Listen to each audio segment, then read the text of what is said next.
So good morning, everybody. My name is Judah Johns. I'm with Dropsuite. I'm joined by two of my colleagues, Udit and Hans. Thank you for joining today.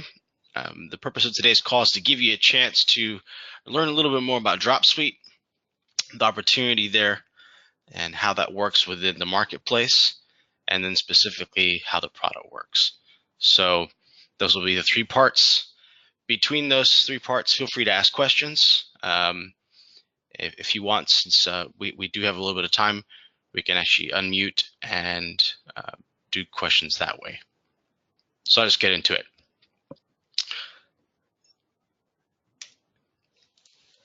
Dropsuite's been in business since about 2011. We're a global company. We're actually a public company. And though you probably may not have heard of us before we were in Also, we've actually been around for quite a while. And if you go to the largest service providers in most countries, you'll find that in the back end, they're using GoDaddy. And when you enable backup with them, that's in fact what you're getting, Dropsuite. I think it's always good to review this. You probably already know this, but just because it's in the cloud doesn't mean it's backed up. And accidental deletions aren't the main thing we need to worry about. It's more malicious things. When we think of staying in business, things like ransomware, an upset employee deleting everything that they have access to in OneDrive, those are things that we need to protect ourselves from more than someone accidentally deleting an email. In that case, Microsoft actually does provide a pretty good retention period, but retention periods are not the same as having a recovery plan for business continuity if something does go wrong. This year at Microsoft Inspire, we actually saw Kevin Mitnick live show with just 3 clicks through an email, a spear phishing attack. He enabled ransomware on someone's tenant. In this particular case, that person was the global admin, and they had no backup in place, so now their whole tenant was encrypted.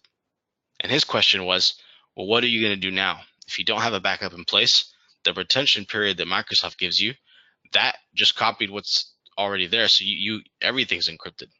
If that happened to be happening to the service provider, well, now they're out of business, right? Because if you can't tell your customers that something's happened, and you have now access to your email, unless you can afford to pay the ransom, then you're really in a terrible place. And that's what we're trying to avoid, right? For just a small amount, you can enable this for yourself and for your customers. Dropsuite doesn't just back up Office 365, but we really back up any email platform. Anything IMAP or POP3, we can do that. We have a number of different solutions that you can use to present as the best foot forward with customers, whether that be business insights, coming from a compliance standpoint, or ransomware protection. But when you think about Office 365, where we really are seeing a lot of the growth, there we are backing up the whole 365 estate. Contacts, calendars, tasks, email, SharePoint, OneDrive, team sites, all that is backed up. And we can also enable on top of that archiving. So this means that on top of backing up everything in the 365 estate, we can now enable archiving for compliance on email. This means that we're doing journaling now, and we enable different compliance tools that then can be used, things like e-discovery, customer retention periods, full audit logs, legal holds, all the things that you need so that you can be compliant with different regulations like GDPR or industry-specific ones, maybe in healthcare, in the legal sector, those kind of things. We have a business intelligence piece that provides you a way to add more value to the customer by providing insights into how the organization uses email, and then using artificial intelligence to give you actionable data that you can use and that you can provide to the customer or make available to them to self-service.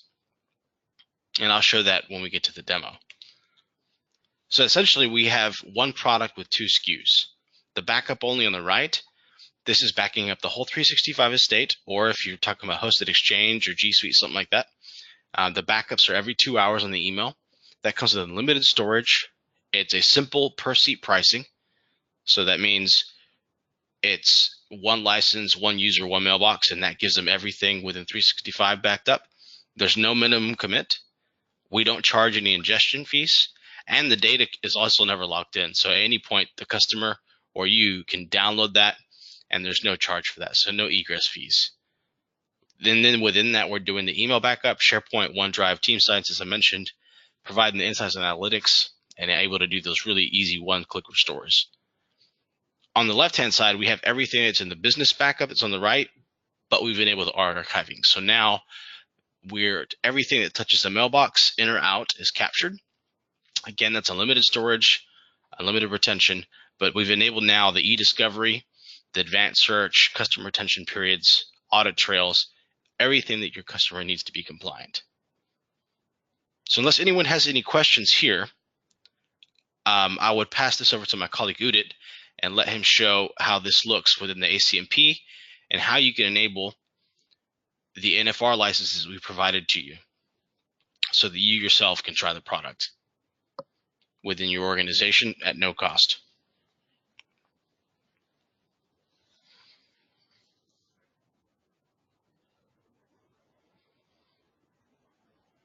Sorry, can you see my screen? Yes.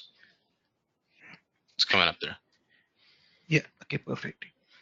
Hi all, this is Udit Burlia. I am the Director of Account Management for Dropsuite. I work with partners all over in their integration on their technical side. So as you can see, this is my sandbox for cloud, for also cloud marketplace. Excellent. Yeah.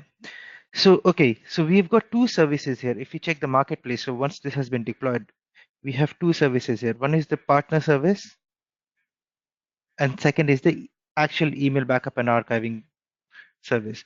So once you sign up with Dropsuite, you need to first sign up with the partner service. So what this would do is this will give you an access to our provisioning, to our end customer management portal, and also give you access to 10 free NFR licenses. So that is completely free. You can use it for as long as you want. Next is the actual email backup and archiving services.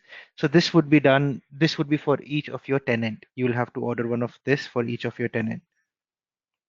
Let me just go to the partner level here. Yeah. So as you can see, we have 3 resellers here. One of the services is, I'll just go ahead and add the partner service for this particular reseller.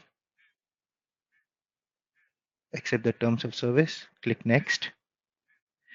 Just enter the basic details. Let's call it demo Dropsuite.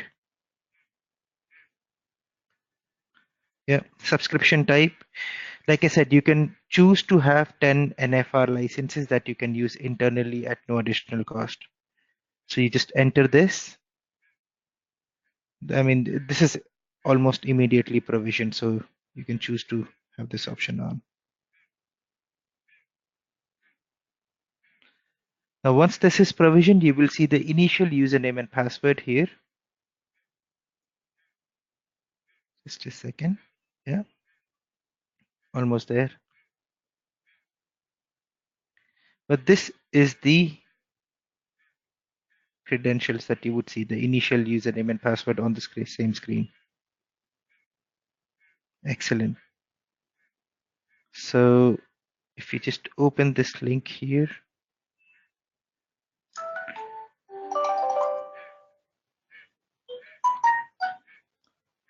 we use the email address and the initial password.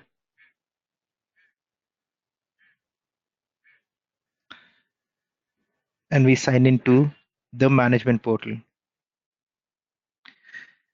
If you forget the password, you can use this link out here to reset your password. Now, this is my test account, so you will see a bunch of different plans. But like Judah said, we have got two different products. One is the backup plan, and the second is the archiving plan. As you can see that we have NFR licenses provisioned by default for you. So you can actually go ahead, log in as that NFR user and add emails for backup there. Now let me just go back and provision an actual customer for this. Okay, this is an actual tenant. So I'll just go ahead and add a service for this tenant, which is, let's say I will offer them. So we, like I said, we have two plans. One is the backup and the archiving. So I'll just go ahead and provision a backup, yeah, an archiving plan for them.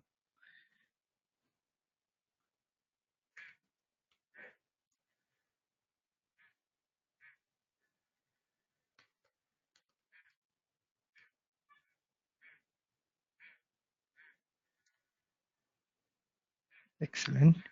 I'm ordering a 10-seat archiving plan for this particular customer. They will be provisioned from the also platform, but you can manage them from the Dropsuite platform that you have access to here. As you will see in a minute, once the order has been provisioned, everything is automated. So yeah, you can see it's provisioned here, and you can see that on the also platform it's shown provision. You can log in as that particular tenant and set up the backup for that tenant also here. So you have that capability here. So you can use Dropsuite as a fully managed solution, or you can use them as a solution wherein you give your customers access to their backups so that they can manage their own backups. Both these options are available. Feel free to type in any questions on the provisioning part. Like I said, it's fully automated. It's almost instantaneous. So as soon as you sign up with us, you get an access to the NFR licenses. And for any tenant, you can go ahead, provision any of the products, backup or the archiving product. And you get access to our provisioning platform. And if you're having any issues setting it up, feel free to reach out to us, and we can help you do that, walk you through it. Sometimes if you haven't done it before, you need help just doing it one time to get that familiarity with it. Excellent. Are there any questions on that part within the ACMP? All right. So just so Judah, would you take them through the partner portal, or do you want me to? Yeah, I can do that. Okay.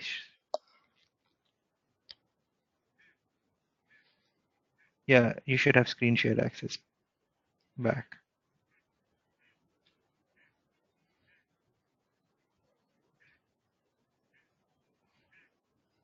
All right.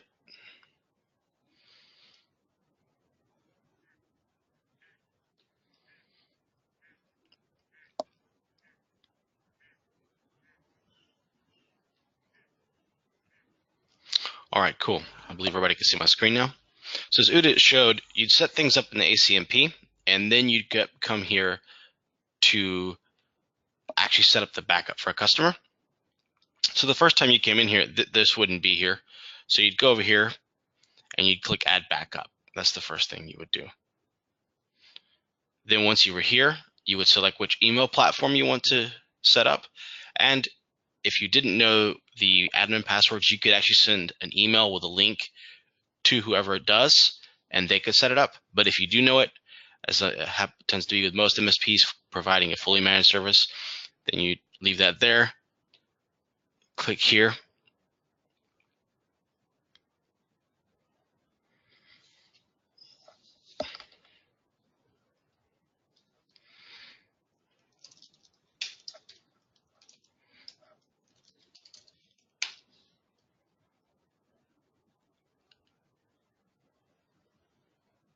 Yeah, so this is a global admin.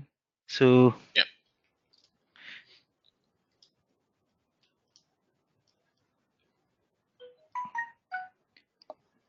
essentially, once you enter the global admin credentials, in the next step, you will be able to Yeah. add the users there. Hey, Udit, can I pass this back to you? Seems as I stayed logged into my personal one. Just a Sure. second, because I wanted to I show can, the where we can go yeah, between the two, where you choose if you want to add one or multiple. yeah.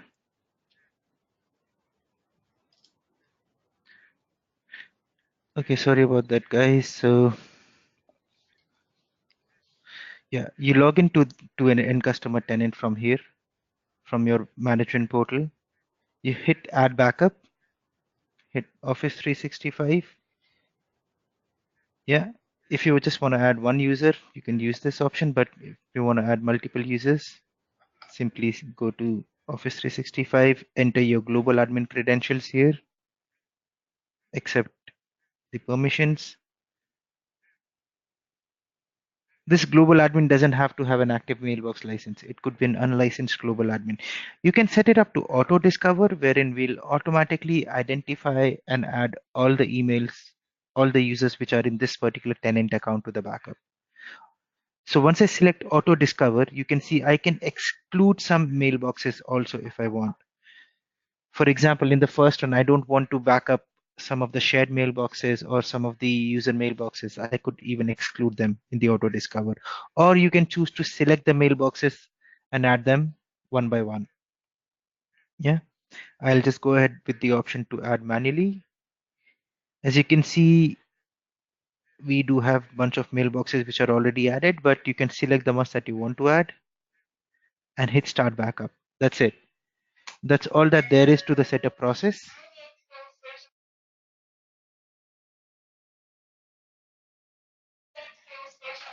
Any And you could have questions on the also, setup?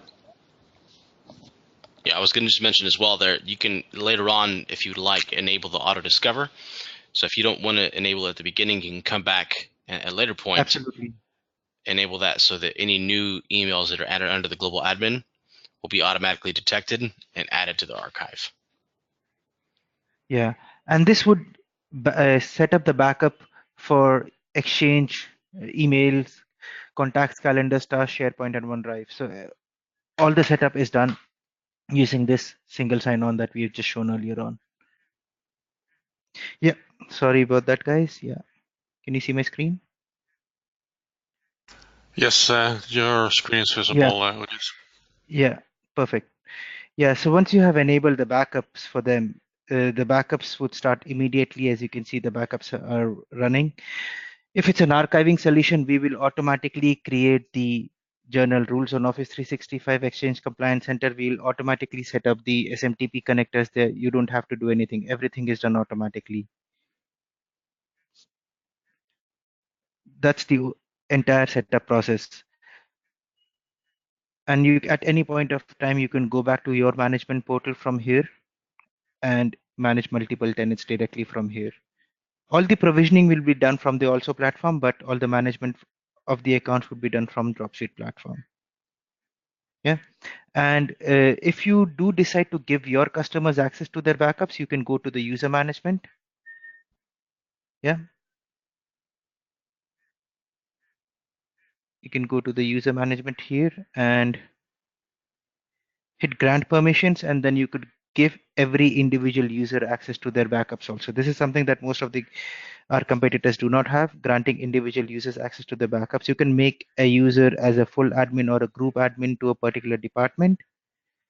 In that way, for example, now Bill is the group admin for HR and sales, so he has access to the backups of all the users who are in the HR and sales department. So if you do decide to give them access, you could do that at a very granular level to each individual user as well. Going back to the dashboard, once the backups have been completed, you can see the backups here. We've got 3 data recovery methods: the download, restore, and migrate. Judah, do you want to walk through the end user experience? Yeah, for sure. Would love to. Perfect, thanks.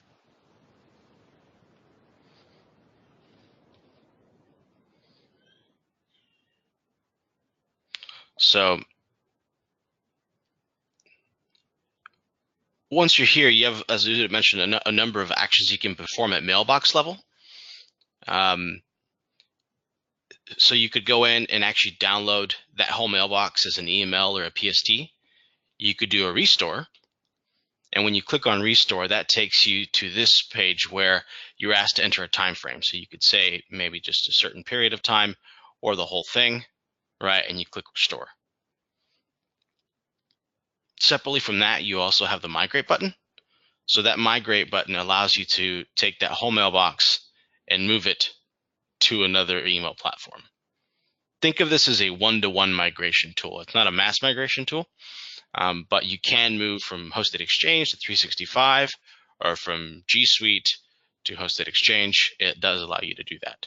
So you'll see here at the top, once you've enabled the customer's licenses in the ACMP, you will see the total number of seats available and how many are being used. So you'll see there's 3 here, but I've got 4 down here, and that's because one's deactivated. We do allow up to 20% deactivated. So if a client has someone that leaves the organization and they want to keep that email, they can just disable the license at Office 365 and they can keep it on our side for free. So if they have 100 employees, they could have 100 licenses that are active and then 20 that are deactivated and still in the archive at no cost.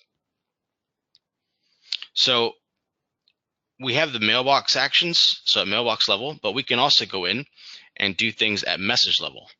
So you can go in, and you as a service provider, you'll be able to, if you're providing a fully managed service to customers, you could go and do all this stuff for them. The only difference is that you would only see the metadata. So you would only see the from, to, subject, and date. You wouldn't be able to go in and actually view the message. I have a special kind of test account, so I can show what it would look like if an end customer was able to view their own email. So he could go in, see, okay, everything's fine here. This is the email that I want.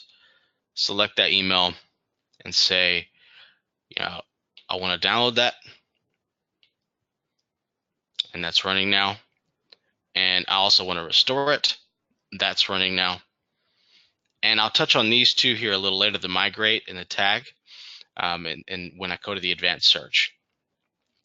And what I'll take this archive ID here, since we're in the archiving solution, and show you something a little later as we get into the compliance side of things. So that's what we can do with messages, and it's just that easy to do a restore, to download that message, right? The same thing is true with OneDrive. We've tried to make it as intuitive as possible so people understand, like folder structure, right? They can open stuff up. They can go in here, see files. They can go up here to the calendar and say, I want to go look at this point in time. I need that file there. They could download it here or restore it. Since we surfaced the download button, we find that people tend to do downloading more than restoring. I think it's just people want to be safe and not overwrite something. So that's what they tend to do. So we are basically creating snapshots in time. So if, for example, someone was hit with ransomware today, they could go back to whenever that wasn't the case and open that file, download it there. We're backing everything up. Like I mentioned before, SharePoint, this also includes the team sites. So you could go in here, find one that actually has some in it.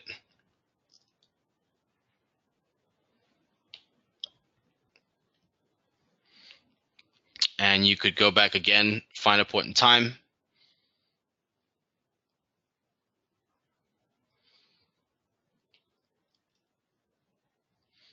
And then you could take all those and you could download them. Any questions on that point? Okay. So from there, we have the advanced search. The advanced search is pretty cool, and it's something that is unique to Dropsuite. Our federated search allows you to do fast searches across the whole 365 platform. So everything, emails, contacts, calendars, tasks, OneDrive, SharePoint. I'll just click search here to pull up the new stuff. And you see how fast that is. I'll show you how it looks when we actually use some keywords. But when you do a search, you can look across everything. And from within the advanced search on the SharePoint, you can do downloads. All right. The same is true with OneDrive. You can actually download and restore. And within emails, you have a number of more options here. If you're searching just with an email, doing an advanced search with an email, you have 18 different options that you can use to build your advanced search and make it really granular. So I like to use the example of a new employee comes into the organization and he needs all the files and messages related to a particular account. So you could come in here and say, what I want to do is build a search that is specific to these accounts. So I want to look in bill, and you could say, you can change the operator logic here just like that. I'll leave it to end. I'll say I want to look in bill and Steve's mailboxes because I know they were dealing with this account. I want to look in this year, and then you put your keyword here. So we'll make it something like this. So you see, we've looked in 2 mailboxes over the whole year, and we found 172 messages that quick. And then what you can do actually is from the advanced search on those results, you could do a selection. Again, you can download them as a PST or an EML, but you can also migrate them. So you could give the new employee everything that you did after you built that advanced search. You could move those if he's already got his account set up in the archive, or you could migrate them as you're setting up that new account. And it takes you back to Microsoft to confirm your login credentials, and you can go that way.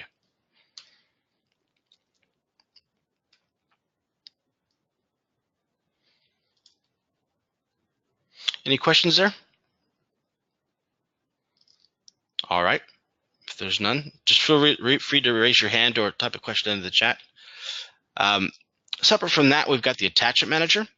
And this is because sometimes people, they don't remember who sent the message or what was the subject of the email, but they do remember the name of the file or what kind of file it was. So the attachment manager would allow them to go in here and they could segment by file type, just using the drop-down.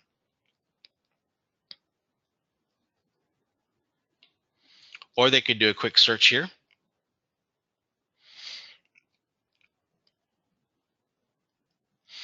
So they could say maybe it was, so then, okay, well, maybe they don't have it right. So they could say, okay, well, you know what? I know that it was a text file. So I'll do this. All right, there it is. And they can download it here from here directly. I use this quite often because I've found that for some reason, I mean, this has been true for a while with Outlook, but even with the webmail, with 365, you'll send a message and you know that was in the last week and you're trying to find an attachment, but it doesn't turn up when you search for it. So I actually keep Dropsuite open because our search is really fast, and I use the attachment manager all the time. And it's just, it saves so much time. Separate from that, so you can see here in the system status the health of different actions that have happened across the 365 estate. So backups, downloads, you see that one that I just ran. So you could actually, there's the download link for that. Restores, there's that one that I ran just a moment ago. Migrations, and you'll see that there's none here because I didn't go through with that migration. So I didn't put any credentials, so it never started. The insights piece is what I mentioned before during the presentation, is to give more value to the customer. And this is something you can enable or disable per customer. It's really up to you if that's something that you want to turn on. The first step in the insights was the relational data. So this is showing how the organization uses email in a kind of a graphical way. So you can see the same color circles are the same domain. So you could see, for example, how are Bob, Bill, and this one here related to each other. And you could pull a report there. You could also go back and say, I want to look at all time. And maybe you're wondering if there's an IP leak in the organization, right? People are forwarding stuff to their Gmail accounts.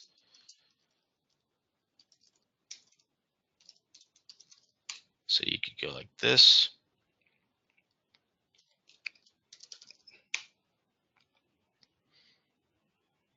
So you'll see, for example, now we see that Bill here has sent 60 attachments over the last year from his work email to Gmail. So that might be something to be concerned about. But again, as I mentioned, this gives something you can turn on or off per tenant, or you can turn it off at a global level for your organization. After that, we have the statistics. And this is just to give a little more insight into how the organization is using email. So email volumes, amount of storage used, who are the top contacts, right? So you can go in and drill down a little more. So top internal and external contacts. You can go and view this over the time. And in all the little drop-down calendars, we give you these preset time periods to make it easier. You can then go back over here, for example, and look at attachments. What kind of attachments is the organization sending out? You can look at that, let's say like in the last quarter, in the last year.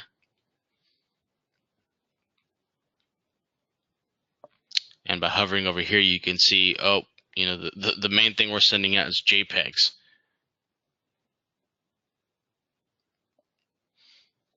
After the statistics, we have productivity.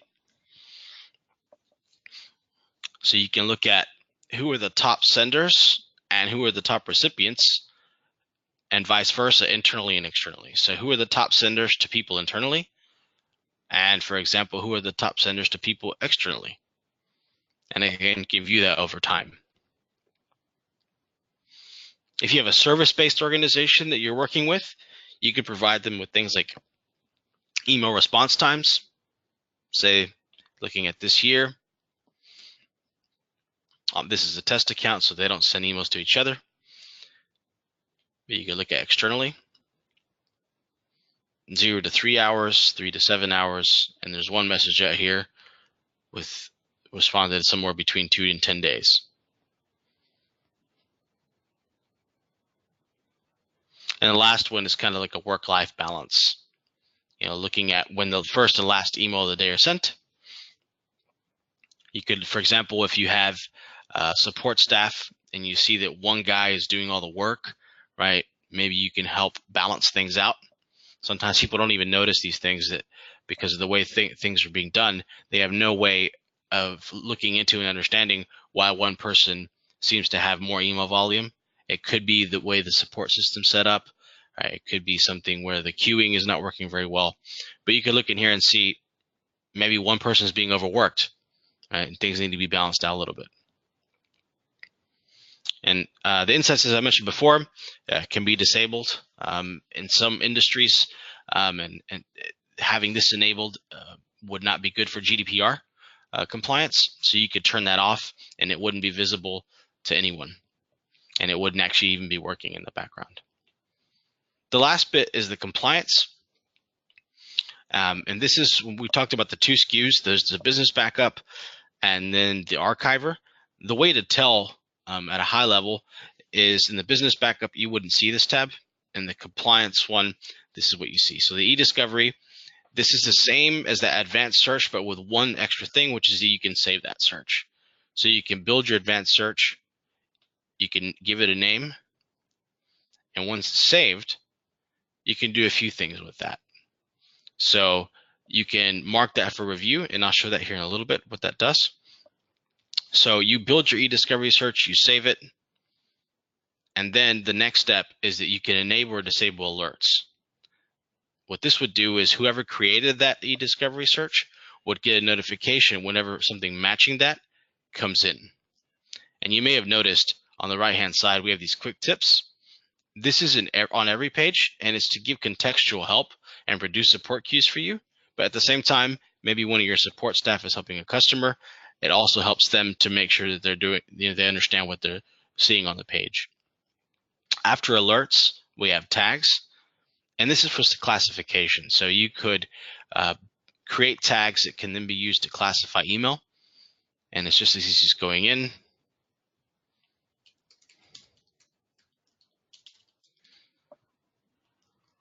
You create that tag, and now you can use that in your advanced searches and discovery to classify email. From there, we have our retention policies. The default for Dropsuite is to never delete, and that's the way it'll be if you don't change anything. But obviously, some industries, some customers have specific rules about this. GDPR gives specific policies on this, depending on if you're using customer data in finance or not. So you could go in here, create a policy name, and you can enable that for just one email account, a whole department, or the whole organization. So we'll say here, Bill is going to get this one, and the retention period is 7 years. And you can have as many of these as you want. So enable that. All good. And then now you see your list of retention policies. So you see here, this retention policy is for a group of emails, and it's for 5 years. And if you have one account that is being touched by 2 different retention policies that are in effect, then we take the longer of the 2, and that's the one that goes into effect on it. After retention policies, we have legal hold. And this is if there's litigation or you just want to make sure that no emails are deleted by a retention policy. Then you can go in, and again, you can enable legal hold for one email, a group of emails, or the whole organization.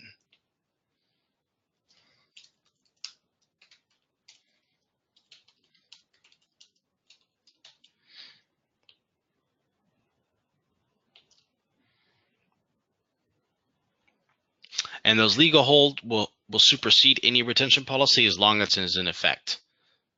And as soon as you get rid of it, any retention policies that were being held back will now go into effect, and within 24 hours, any emails that would be affected would be then deleted. After that, we have our audit log, and our audit log is broken into 3 sections: message and file level, user activity, and anything that the system is doing. So you can think of this as just one more way that you can show a customer compliance assurance. So you can provide reports, and we see our resellers doing this. They provide these reports on a monthly basis to their customers. So earlier I took the archive ID, and I'll show you what this looks like when we pull the audit log for this message. So you'll see here at the beginning, the system backed it up. Then later on, I logged in as a reseller and restored it. And my location is in Germany. That's my IP address. And today, we did a couple of things. We viewed it, we generated a download, and we restored it. And all that was done pretty close to the same time. And that was all done by the reseller. So if it was a user or a group admin, you would see who that was here. And then you can actually download this.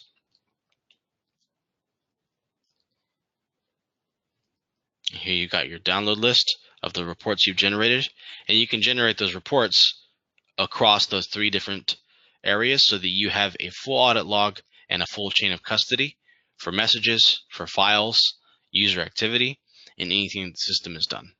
So you have full assurance of compliance across the whole platform. Lastly, we have the review process. So this was with e-discovery. You create that e-discovery, you mark it for review. This could be, for example, if an organization has human resources, keywords for sexual harassment, for example, or there's litigation and the court has said, these keywords need to be, looked for. So it could be a third-party reviewer appointed by a court. It could be someone internal, like a data protection officer. They could go in, they see here, okay, I've got a review process. There's 8 emails, 8 are marked for review. I haven't reviewed any yet, so I'll go into my review pane. Okay, so we'll go look at the first one. We'll have a look here. The body of the message is okay. The reason that we're able to do the audit log is because we have the header. So we can track how that email got to where it is now. And then within the system itself, we can see here the full audit log. So one of the questions that was asked was, where is the data stored? That data is actually stored in Frankfurt, Germany. The default period for us is never delete, so we're not going to delete anything unless that you enable a retention period for that client or they do it themselves.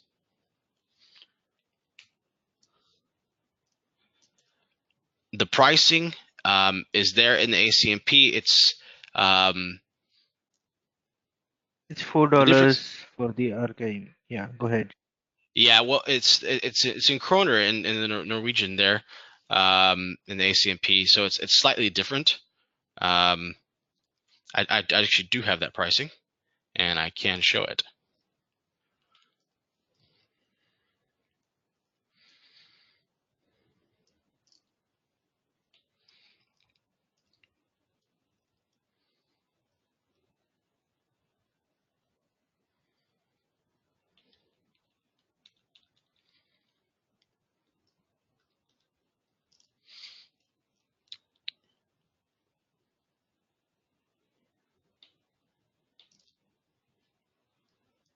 All right, let me know if you can see that.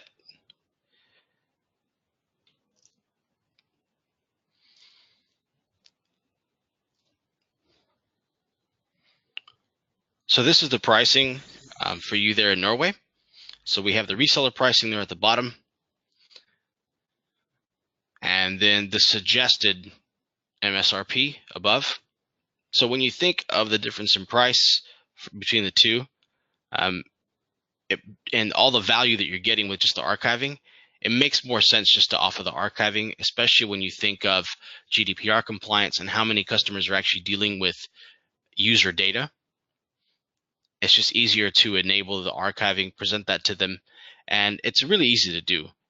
If you are doing this by phone, the way to do that, or you're doing it in person, if you're not selling bundles already, or you're not planning to do that, you can create that conversation one of two ways. You can tell the customer, now that you've got your enterprise email, Office 365, have you thought about adding archiving for GDPR compliance, for example? And that can create a conversation. The other way to do it would be to say, well, it is our recommendation now that you've got your email that you protect it with Dropsuite email archiving. And that, of course, gives you the whole 365 estate being backed up as well.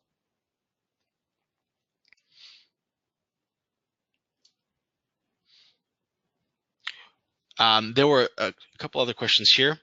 The backup frequency, I believe that's answered there on that slide. And then do we back up shared mailboxes? We do. So if you have a shared mailbox, that would be backed up, and that wouldn't be an issue. And we actually see this. We have one particular client that has a city government who he's doing this for, and they move a lot of stuff into shared mailboxes, and then they take turns pulling that out. And that's how they used to do it. Now they've enabled the archiving from Dropsuite. Everyone has their own login. They can do advanced searches, do downloads, and they can do stuff that way for those shared mailboxes for even old stuff, which is a real problem for them before. It was really slow, and now with the archiving enabled, they can access this stuff really quickly, even when they're dealing with large attachments. Does anyone have any other questions? I would actually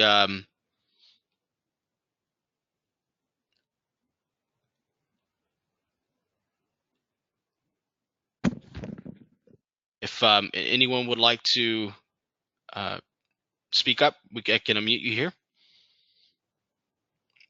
Eric or Terrier?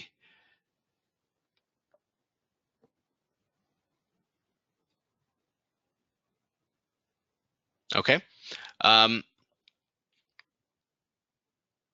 That's really it for the presentation. I would say, at the end of the day, if you enable Dropsuite, you've essentially doubled your margin. And it's a really easy thing to do. The top MSPs out there, they're already doing the bundles. If you're not sure about how to present this to a customer, make it easy for yourself. Bring us into the conversation. We'll do the demo for you of the product itself. You can deal with the commercial side of things, and set up the NFRs, try it out, and if you have any questions, do let us know. Well, I think that's it. Thank you everyone for your time. We will share this recording afterwards, and feel free to reach out to us. We'll have our contact details in that email that goes out. Thanks, everyone.